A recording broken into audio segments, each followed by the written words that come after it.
وبركاته. الحمد لله رب العالمين والعاقبة للمتقين ولا عدوان إلا على الظالمين. أشهد أن لا إله إلا الله وحده لا شريك له وأشهد أن سيدنا محمدا عبده ورسوله. اللهم صل وسلم على سيدنا محمد وعلى آله وصحبه أجمعين. سبحانك لا علم لنا إلا ما علمتنا إنك أنت العليم الحكيم. ولا حول ولا قوة إلا بالله العلي العظيم. ولا حول ولا قوة إلا بالله العلي العظيم. ولا حول ولا قوة إلا بالله العلي العظيم. Bersyukur kita kepada Allah Subhanahu wa taala pada malam ini. Allah taala masih lagi memberi peluang kepada kita, dan Allah taala masih lagi memberi peluang dan ruang untuk kita menunaikan ibadah kepada Allah Subhanahu wa taala dan meningkatkan amal ibadah kepada Allah Subhanahu wa taala. Dan alhamdulillah pada malam ini kita masuk pada malam yang keempat daripada bulan Ramadan pada tahun ini. Alhamdulillah kita bersyukur dengan apa yang Allah Ta'ala kurniakan kepada kita. Allah Ta'ala beri kesihatan, Allah Ta'ala beri taufik dan hidayah kepada kita. Kita sama-sama dapat melaksanakan ibadah kepada Allah Subhanahu wa taala. Yang terutama sekalinya adalah solat sunat tarawih.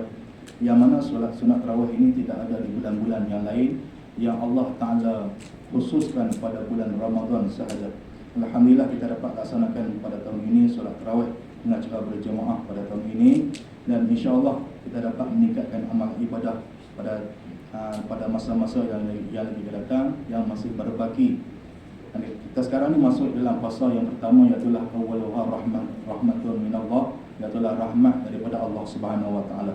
Kita nak cerita kehebatan ini bulan Ramadan untuk kita suntik semangat kita untuk kita nak menunaikan ataupun nak menambahkan pahala kita di bulan Ramadan ini. Di antara sebut oleh Nabi SAW, di antara kehebatannya bulan Ramadan ialah apa yang disebut hebatnya bulan Ramadan ini ialah li'annal hasanata fihi mustama'atun, kata Nabi. Kerana bahwasanya kebajikan, segala kebaikan dan kebajikan pada bulan Ramadan ini mustama'atun, berhimpun.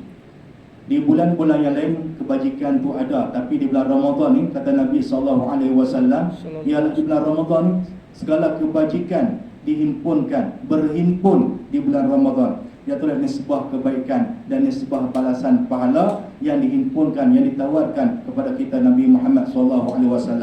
Sehingga Nabi kata, "Lau ta'lamu ummati ma fi Ramadan latamanna an takuna sanah kullaha Ramadan."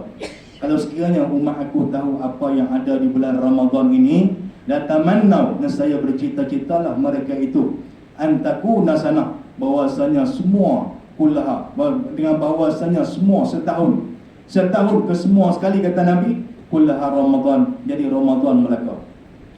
Oleh kerana manusia dan umat aku ni tidak tahu, sebab itulah merasai bulan Ramadan ini adalah bulan yang satu kepayahan, satu perkara yang menyusahkan. Tetapi Nabi kata, kalau sekiranya umat aku tahu apa yang ada di bulan Ramadan ni, nescaya mereka tu semua pekat bercita-cita setahun tu pekat jadi Ramadan mereka. Nah, dalam setahun tu mana semuanya Ramadan. Tapi umat aku tak tahu apa yang ada di bulan Ramadan, apa yang Allah Ta'ala tawarkan di bulan Ramadan. Di antaranya tawaran Allah Subhanahu wa taala kepada umat Nabi kita Muhammad SAW untuk kita nak merebut peluang, untuk kita nak merebut pahala di bulan Ramadan ini. Kata Nabi SAW, di antaranya ialah apa yang kita laksanakan, iaitulah amalan fardu, amalan sunat. Allah Ta'ala beri pahalanya seperti mana kita buat amalan yang fardu. Maknanya apa yang kita buat di bulan-bulan ini tak dapat tawaran-tawaran yang Allah Ta'ala tawarkan, yang Nabi sebut dalam hadis, dalam ataupun sabdaan baginda Nabi SAW, sebarang siapa yang melakukan solat, sebarang siapa yang melakukan akan perkara yang sunat, maknanya amalan yang sunat, maka diberikan pahala kepadanya seperti mana ia melakukan akan pahala, seperti mana ia melakukan akan yang wajib. Dan barang siapa yang melakukan akan yang wajib, maka Allah Ta'ala gandakan dengan 70 kali ganda. Itu di antara kehebatannya bulan Ramadan yang Allah Ta'ala tawarkan. Jadi sama-sama kita dapat laksanakan. Dan setengah daripadanya ialah u'tiyat ummati, kata Nabi, lam tu'ti li'adin qablakum. Maknanya u'tiyat ummati lam tu'ti li'adin qablihim, diberikan umat aku yang tidak diberi kepada umat-umat yang sebelum daripada kamu. Tak pernah beri seorang pun, orang yang sebelum daripada umat Nabi kita Muhammad, kata Nabi, tak pernah bagi ni. Di antaranya kata Nabi, al-awwalu idana awwalu lailatin min Ramadan yanzurullahu ilaihim birrahmah wa man yanzuru ilaihim birrahmah la yu'adzibu ba'dahu abada. Kata Nabi, yang pertama sekali apabila awal bulan Ramadan, apabila adalah awal pada bulan daripada bulan Ramadan, di awal kita ni pasal yang pertama, pasal yang terawal, pasal yang awal, yanzurullahu ilaihim birrahmah, Allah Taala pandang pada mereka itu dengan pandang rahmat. Bila Allah Ta'ala pandang pada mereka itu sebagai pandang rahmat, kata Nabi, lam yu'adzibhum, nescaya Allah Ta'ala tidak mengazabkan mereka itu abada, selama-lamanya. Selama-lama Allah Ta'ala tidak mengazabkan mereka. Wasani ya'murullah Ta'ala al-malaikah bil istighfari lahum. Yang keduanya, Allah Ta'ala menyuruh pada para malaikat dengan meminta keampunan kepada mereka itu, pada umat Nabi kita Muhammad. Allah Ta'ala arah pada malaikat, mintalah keampunan kepada umat Nabi Muhammad SAW di bulan Ramadan.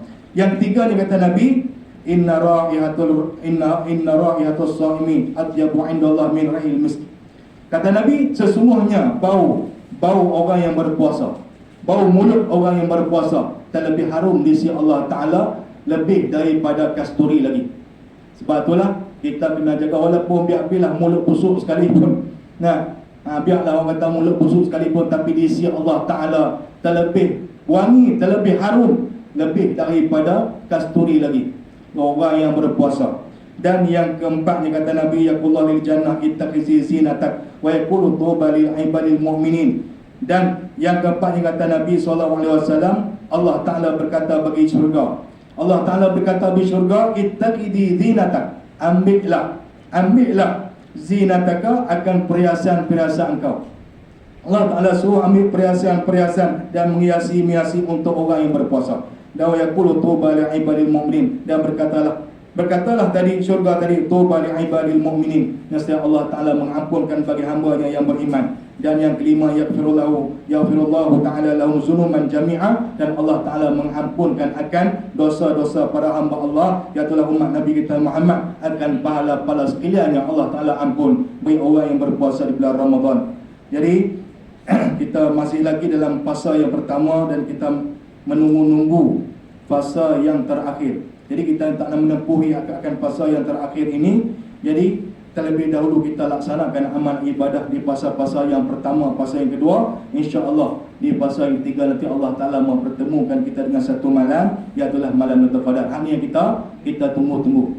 Jadi kata Nabi, taharrau Lailatul Qadri, carilah malam Lailatul Qadar fil ashril awakhir min Ramadan, pada 10 yang akhir daripada bulan Ramadan. Sampai 10 yang terakhir, jadi kita lalui dulu dengan amal ibadah, kita penuhkan dulu dengan amal ibadah pada fasa yang pertama, 10 yang pertama dan 10 yang kedua, dan insya-Allah Allah Ta'ala akan mempertemukan kita di 10 yang ketiga dengan malam Lailatul Qadar. Di antara sebut oleh ulama berkaitan dengan malam Lailatul Qadar, kita nak cerita siap-siap walaupun awal lagi, mata baru mula. Jadi boleh berlaku Lailatul Qadar ni bukan kata yang terakhir saja, boleh berlaku pada 10 yang pertama, 10 yang kedua dan 10 yang terakhir. Tapi kebanyakan dia apa yang disebut oleh Nabi, apa yang disebut oleh para ulama, iaitu 10 yang terakhir. Sebab Nabi suruh cari dan kita rebut peluang 10 yang terakhir dalam hadis Nabi. Di antaranya kita nak menjejaki bilakah malam Lailatul Qadar, para sahabat radhiyallahu anhum dan para ulama, dia menjelaskan pada kita seperti mana berikut. Abdullah bin Mas'ud radhiyallahu anhu, dia mengatakan, dan Abdullah bin Abbas, dua orang, Abdullah bin Mas'ud dan Abdullah bin Abbas, menyatakan, cenderung mengatakan Lailatul Qadar itu pada malam 27 Ramadan. Itu pendapat Abdullah bin Mas'ud dan Abdullah bin Abbas, Abdullah bin Abbas. Dan Imam Syafi'i, Imam kita Syafi'i rahimahullahu ta'ala, cenderung mengatakan Lailatul Qadar itu berlaku pada malam yang ganjil, pada akhir Ramadan, lebih diharapkan pada malam 21 dan malam 23. Itu Imam Syafi'i. Jadi mereka sebut apa yang mereka tempuhi, apa yang mereka telah temui. Jadi mereka sebut macam itulah. Dan Imam Al-Ghazali rahimahullahu ta'ala dan Syekh Abu Bakar Al-Maghribi rahimahullahu ta'ala pula menentukan tarikh awal Ramadan, iaitu tarikh pada mula-mula kita berpuasa, hari pada mula-mula kita berpuasa. Jadi pada malam terpada berlaku pada hari tersebut, pada 10 malam yang terakhir. Jadi kita mula berpuasa pada tahun ini pada hari Ahad.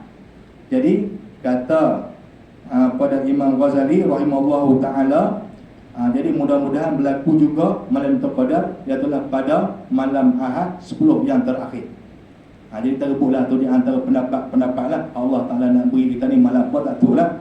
Nah, itu yang disebut oleh ulama dan para sahabat-sahabat Nabi radhiyallahu anhu. Jadi insya-Allah pada tahun kita dapat bertemu dengan malam Qadar dan kita dapat laksanakan amal ibadah dan kita dapat meningkatkan amal ibadah lebih daripada bulan, daripada tahun-tahun yang lalu. Kita dapat ataupun meningkatkan amal ibadah kita lagi, dan insya-Allah dengan tingkatan amal ibadah ini kita dapat dipertemukan dengan malam Qadar insya-Allah. Mudah-mudahan aku qauli hadza wa astaghfirullahal azim li wa lakum wa lisa'il muslimin wal muslimat wal mu'minin wal mu'minat fastaghfiruhu fa yafuzal mustaghfirin wa ya najatat taibin wa billahi taufiq wal hidayah. Wassalamu alaikum warahmatullahi taala wabarakatuh. Amin.